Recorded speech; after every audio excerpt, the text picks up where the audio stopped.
ngibizwa-ke ngolungile the Christified poet intokazi enhle njengomini umazinothatha umahlala ehleli mabashika okwendonda imbongi yasekhanishini. Ngiyabingelela kubona bonke abantu besimame nabesilisa ngibingelele kwena noma how much I love you uyazi.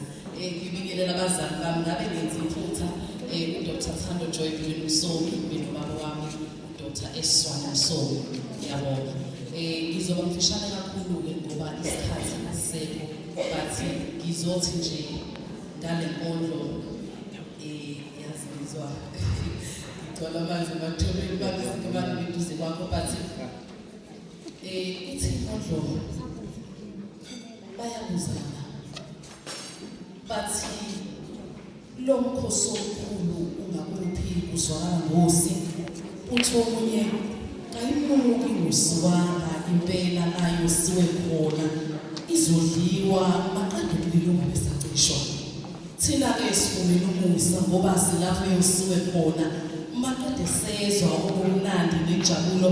Phela thina singofakazi kuhle kwezintatheli endaweni yesigameko lana kugcwele uthando nenjabulo.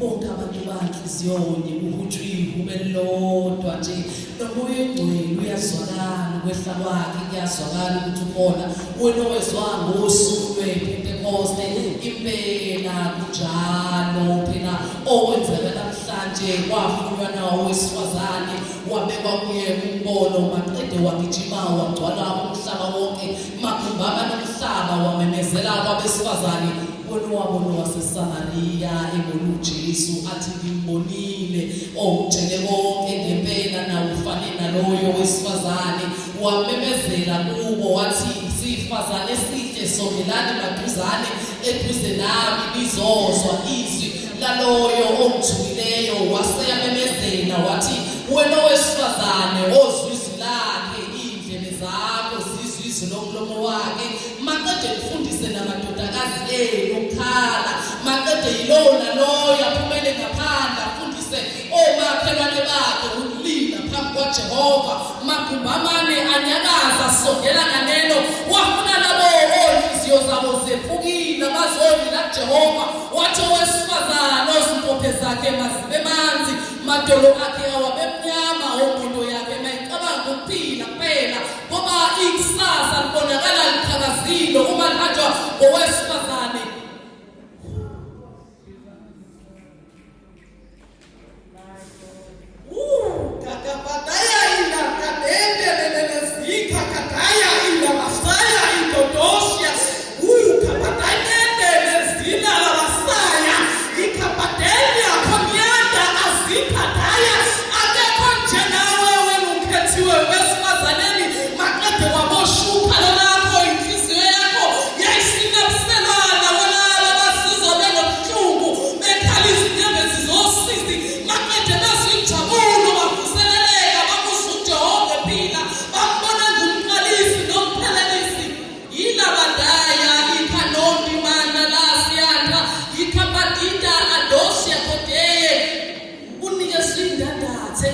Nasebusukile ilambu uqobolwayo wagqokisa umphelo okhazimula ubusika